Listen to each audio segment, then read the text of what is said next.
नमस्ते। मैं प्रदीप धलेट।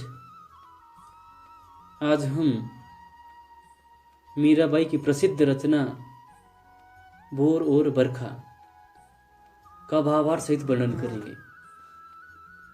इस रचना में मीराबाई ने श्री कृष्ण के प्रति अपनी भक्ति को दिखाया है। उन्होंने भोर अर्थात सुबह और बरखा अर्थात बारिश, उन्होंने भोर और बरखा के माध्यम से श्री कृष्ण के गुणों को दिखाने का प्रयास किया है। उनका मानना है कि यदि कोई सच्चे मन से श्री कृष्ण के शरण में जाते हैं तो वह उनका उद्धार जरूर करते हैं। वह उनकी नैया इस भवसागर रूपी संसार से जरूर पार लगाते हैं। मीराबाई खुद भगवान कृष्ण की सबसे बड़ी भक्त थी। उनका मन बचपन से ही श्री कृष्ण की भक्ति के प्रति समर्पित था। बचपन से ही उनके मन में श्री कृष्ण की भक्ति रम गई थी। बाल्यकाल से ही श्री कृष्ण की छवि उनके हृदय में बस गई थी। इसलिए बाल्यकाल से लेकर मृत्यु तक उन्होंने श्री कृष्ण को ही अपना सब कुछ माना। आज हम मीराबाई के जिन दो पदों को पढ़ने जा रहे हैं उसमें पहले पद में मीराबाई जी ने यशोदा माता के माध्यम से श्री कृष्ण को जगाने का प्रयास किया है। मीराबाई बता रही है कि यशोदा माता कान्हा को तरह तरह के प्रलोभन देकर उन्हें उठाने का प्रयास कर रही है। दूसरे पद में मीराबाई जी ने सावन के महीने का मनमोहक चित्रण किया है। साथ ही उन्होंने श्री कृष्ण के प्रति अपने प्रेम का भी वर्णन किया है। सावन का महीना बहुत शुभ माना जाता है। इस महीने में चारों ओर भक्ति का माहौल होता है। इसलिए मीराबाई का मन भी सावन के आते ही खुशियों से झूम रहा है, नाच रहा है। इस कविता के माध्यम से जो पहला पद अभी हम पढ़ने जा रहे हैं इसमें श्री कृष्ण को जगाने के प्रयास के बारे में लिखा गया है। कोशिश करेंगे कि मीराबाई जी के पदों को गाकर आपके समक्ष रखे। सुर ताल ज्यादा ही बिगड़ जाए तो क्षमा कीजिएगा। उनका पहला पद जो भोर से लिया गया है वो इस प्रकार से है। जागो वंशी वारे ललना, जागो वंशी वारे ललना, जागो मोरे प्यारे, जागो वंशी वारे ललना। रजनी बीती भोर भयो है, रजनी बीती भोर भयो है, घर घर खुले किवारे, जागो वंशी वारे ललना। गोपी दही मथत सुनियत है, गोपी दही मथत सुनियत है, कंगना के झनकारे। जागो बंसी वारे ललना, जागो बंसी वारे ललना। उठो लाल जी भोर भयो है, उठो लाल जी भोर भयो है, सुरु नर ठाड़े द्वारे। जागो बंसी वारे ललना, जागो बंसी वारे ललना। ग्वाल बाल सब करत कुलाहल, ग्वाल बाल सब करत कुलाहल, जय जय शब्द उचारे। जागो बंसी वाले ललना, जागो बंसी वारे ललना। माखन रोटी हाथ मोहलीनी, माखन रोटी हाथ मोहलीनी, गौवन के रखवारे।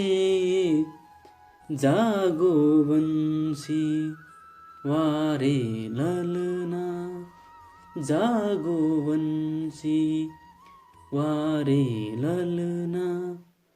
मीरा के प्रभु गिरधर नागर, मीरा के प्रभु गिरधर नागर, शरण आया को तारे। जागो बंसी वारे ललना, जागो बंसी वारे ललना। भावार्थ पढ़ने से पहले पद में आए कुछ अपरिचित शब्द देख लेते हैं। जैसे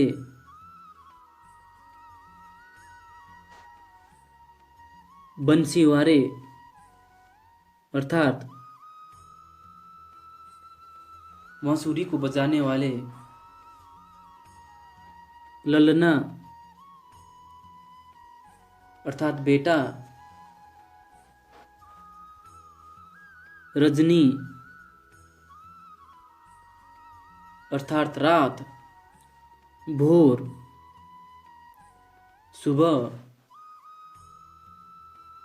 किवारे किवाड़ या दरवाजे खिड़कियां आदि, मथत मथना या बनाना,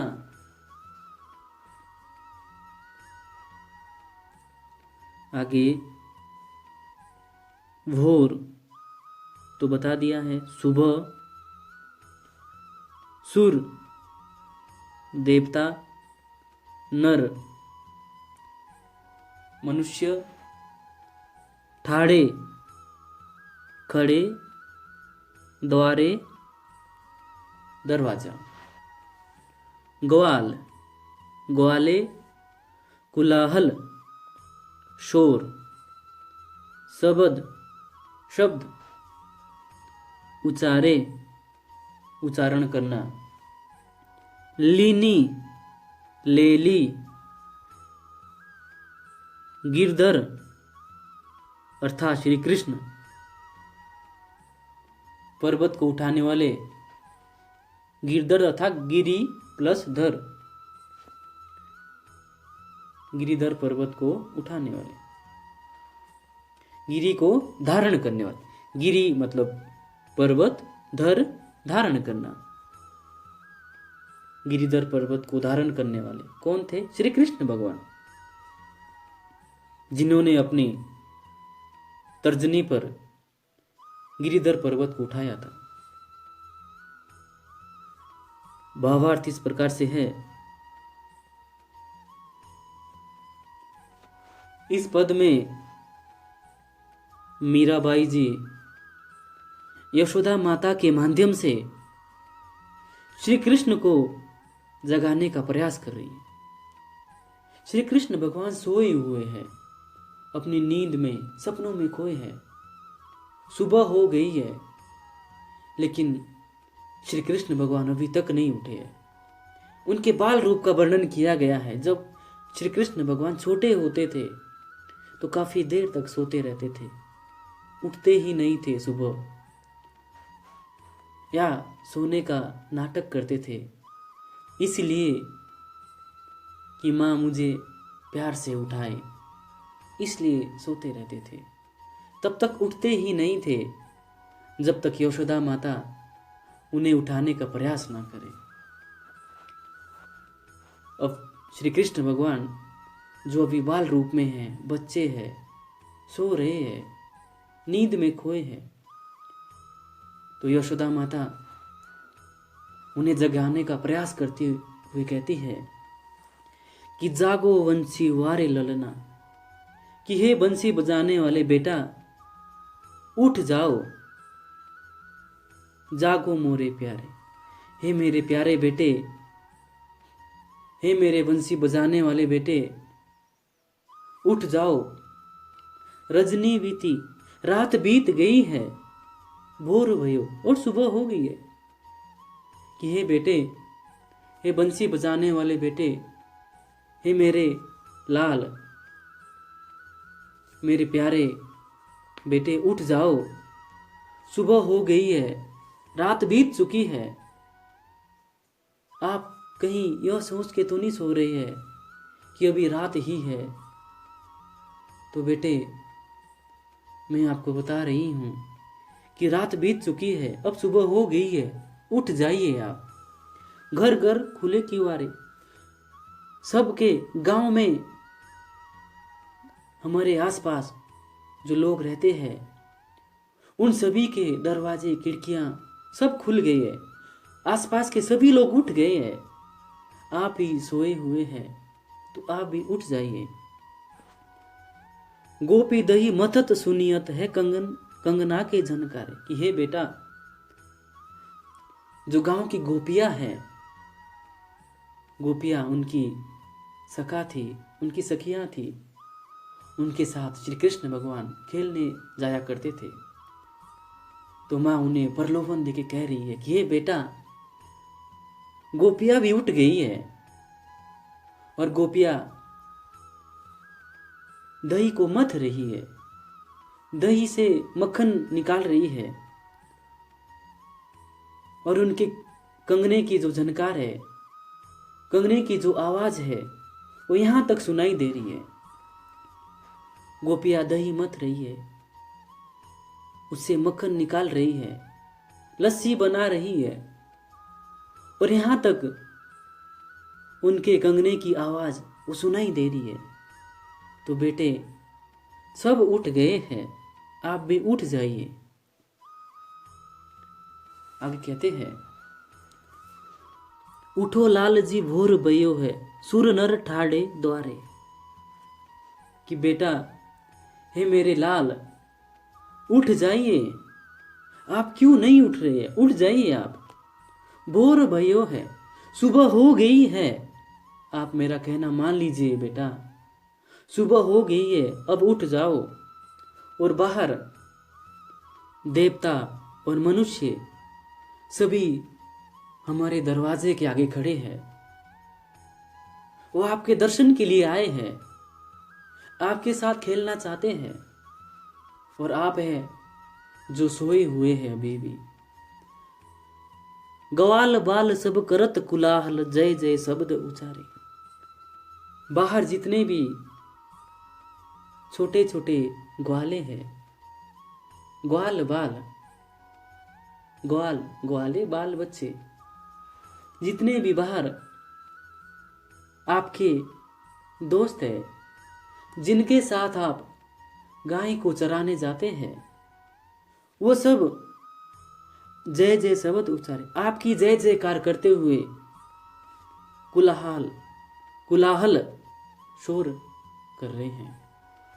बाहर जितने भी ग्वाले हैं आपके साथ के, वो सभी आपकी जय जयकार कर रहे हैं और शोर मचा रहे हैं। इसलिए बेटा आप उठ जाइए, और साथ ही साथ बाहर देवता भी आए हैं, मनुष्य भी है, वो आपके दर्शन करना चाहते हैं। आपको देख करके अपने दिन की शुरुआत करना चाहते हैं। माखन रोटी हाथ मह लीनी गौवन के रखवारे, मीरा के प्रभु गिरिधर नागर शरण आया को तारे। तो ये सब सुन करके आखिर में श्री कृष्ण भगवान को उठना ही पड़ता है। जो सोने का नाटक कर रहे थे, जो ये प्रयास में थे कि जब तक माँ नहीं उठाएंगी मैं नहीं उठूंगा, तो माँ उन्हें उठा रही है और बहुत सारे प्रलोभन देके उन्हें उठा रही है। तो अब श्री कृष्ण भगवान, बाल श्री कृष्ण, वो उठ गए हैं और उठते ही अपने प्रिय मक्खन को, जो उन्हें बहुत ही अच्छा लगता है, माखन रोटी हाथ में लेनी। जैसे ही वो उठे तो सबसे पहले मक्खन लिया, माँ से मक्खन लिया और रोटी के ऊपर रखा। माखन रोटी हाथ में लेनी और हाथ में उसे लेकर के गौवन के रखवारे, गायों को रखवाली करने के लिए चले गए। जैसे ही उठे उन्होंने माखन और रोटी को हाथ में लिया और अपने दोस्त, अपने सखा के साथ बाहर चले जाते हैं। मीरा के प्रभु गिरधर नागर शरण आया को तारे। मीरा बाई कहती है कि मेरे प्रभु तो गिरिधर नागर है, अर्थात मेरे प्रभु तो श्री कृष्ण भगवान हैं, गिरी को धारण करने वाले श्री कृष्ण हैं, और जो भी उनके शरण में जाता है वो उनकी नैया को पार लगा देते हैं। तारे अर्थात उद्धार करना, उनका उद्धार करते हैं, उनको मुक्ति देते हैं। मीराबाई का अगला पद पढ़ते हैं, गाकर सुनाने की कोशिश करूंगा। बरसे बदरिया सावन की, बरसे बदरिया सावन की, सावन की मन भावन की, सावन की मन भावन की, बरसे बदरिया सावन की, बरसे बदरिया सावन की, सावन में गेऊ मेरो मनवा, सावन में गेऊ मेरो मनवा, भनक सुनी हरियावन की, बरसे बदरिया सावन की,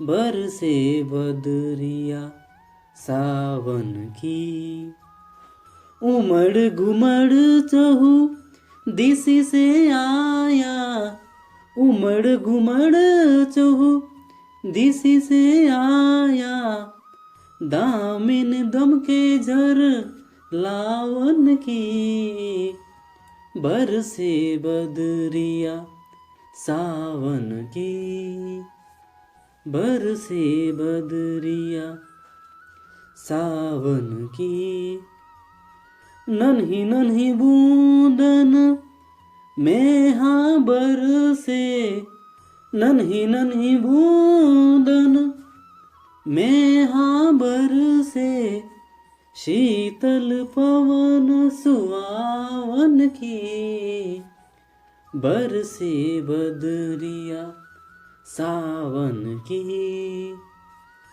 बरसे बदरिया सावन की। मीरा के प्रभु गिरधर नागर, मीरा के प्रभु गिरधर नागर, आनंद मंगल गावन की, बरसे बदरिया सावन की, बरसे बदरिया सावन की। भावार्थ पढ़ने से पहले पद में आए कुछ अपरिचित शब्द देख लेते हैं। जैसे बदरिया अर्थात बादल, उमगेयो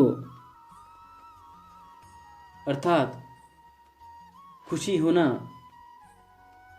या प्रसन्न होना, भनक अर्थात समाचार,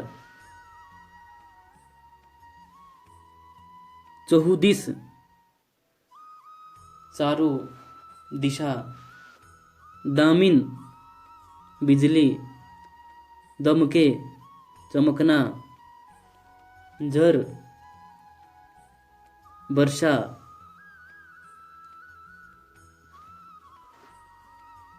मेहा बादल, पवन हवा, सुहावन अच्छा लगना,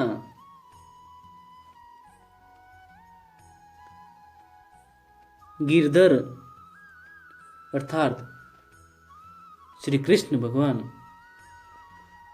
गिरिधर पर्वत को धारण करने वाले, मंगल खुशी या दोनों को साथ पढ़ते आनंद मंगल।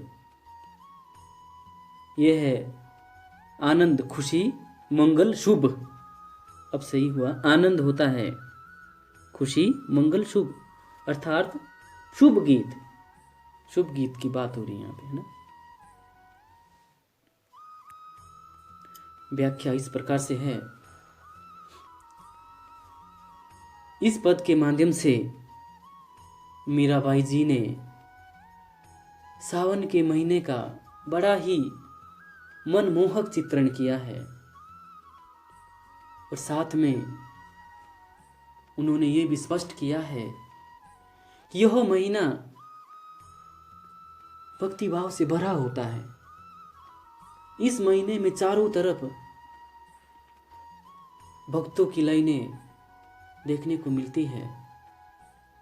तो मीराबाई भी, जो कि श्री कृष्ण भगवान की परम भक्त थी, उनकी खुशी में झूम रही है, नाच रही है। सावन के महीने का वर्णन करते हुए मीराबाई कहती है, बरसे बदरिया सावन की, सावन की मन भावन, कि सावन के महीने के बादल बरस रहे हैं। बरसे कि सावन के महीने के बादल बरस रहे हैं, और जो ये सावन के महीने के बादल है मन भावन की, ये मन को बहुत अच्छे लगते हैं, मन को भा जाते हैं। इस महीने में मेरा मन खुशियों से झूम उठता है, नाचने लगता है। सावन में उमगेयो मेरो मनवा, भनक सुनी हरियावन की, कि वैसे भी सावन का महीना मुझे बहुत अच्छा लगता है, लेकिन इस महीने में मेरे मन में और अधिक प्रसन्नता बढ़ गई है, क्योंकि मुझे कहीं से समाचार मिला है कि इस महीने में हरि अर्थात श्री कृष्ण आ रहे हैं। सावन में उमगियो मेरो मनवा, मनवा अर्थात मन, कि मेरा मन इस सावन के महीने में बहुत प्रसन्न हो गया है। मुझे बहुत खुशी हो रही है। खुशी मुझे इसलिए हो रही है क्योंकि मेरे प्रभु श्री कृष्ण भगवान, मुझे उनके आने का समाचार मिला है। भनक सुनी हरियावन की। मैंने सुना है कि इस महीने में श्री कृष्ण भगवान आते हैं और अपने भक्तों को दर्शन देते हैं, उनका उद्धार करते हैं। तो मैं भी खुश हूँ, मैं भी उनके आने का इंतजार कर रही हूँ, उनकी राह देख रही हूँ। उमड़ घुमड़ चौदिस से आया, दामिन दम के जर लावन की। उमड़ घुमड़ चौदिस से आया, बादल की बात कर रही है कि सावन के महीने में बादल चारों दिशा उत्तर दक्षिण पूरब पश्चिम, किन चारों दिशा से बादल उमड़ घुमड़ के आ रहे हैं। चारों तरफ से बादल है, वो आ रहे हैं और आसमान में छा गए हैं। दामिन दम के जर लाउन की, और बिजली चमक रही है। ऐसे ही नहीं चमक रही है, झर लावन की, बारिश को लाने वाली बिजली चमक रही है। बिजली कड़क रही है। आसमान बादलों से भर गया है। चारों दिशाओं से बादल आए हैं और बारिश लाने वाली बिजली चमक रही है। नन्ही बूंदन मेहा बरसे, शीतल पवन सुहावन की। इस महीने में, जो सावन का महीना है, इस महीने में नन्ही छोटी छोटी मेहा अर्थात बादल, इस महीने में बादल नन्हे छोटे छोटे बूंदों में बरसने लगता है। छोटी छोटी बूंदे के रूप में बादल है, वो बरसने लगता है सावन के महीने में। और शीतल पवन सुहावन की, और जो हवा होती है, जो हवा चलती है, वो बहुत ही ठंडी और मन को भाने वाली होती है, सुहावन, अच्छे लगने वाली। इस महीने में बादल नन्ही बूंदों के रूप में बरसने लगता है। वो ठंडी ठंडी हवा बहने लगती है, जो मन को और भी अधिक प्रसन्न करती है। मीराबाई कहती है कि मेरे प्रभु तो, मेरे ईश्वर, मेरे भगवान, मेरे प्रभु गिरिधर पर्वत को धारण करने वाले श्री कृष्ण भगवान हैं। मैं तो उनकी भक्त हूं और मेरा पूरा जीवन उनको समर्पित है। और मुझे कहीं से समाचार मिला है कि श्री कृष्ण भगवान वो आ रहे हैं, वो अपने भक्तों का उद्धार करने के लिए आ रहे हैं। इसलिए मैं उनके आने की खुशी में आनंद मंगल गावन की, मैं उनके आने की खुशी में खुशी भरे शुभ गीत को गाऊंगी। आनंद, खुशी, मंगल, शुभ, गावन, गाना। मैं उनके आने की खुशी में शुभ गीत गाऊंगी। और जैसे ही वो आएंगे तो मैं अपने आप को उनके चरणों में नतमस्तक कर दूंगी और वो मेरा उद्धार करेंगे, मेरी नैया पार लगाएंगे, मुझे मुक्ति देंगे। आज के लिए इतना ही। धन्यवाद।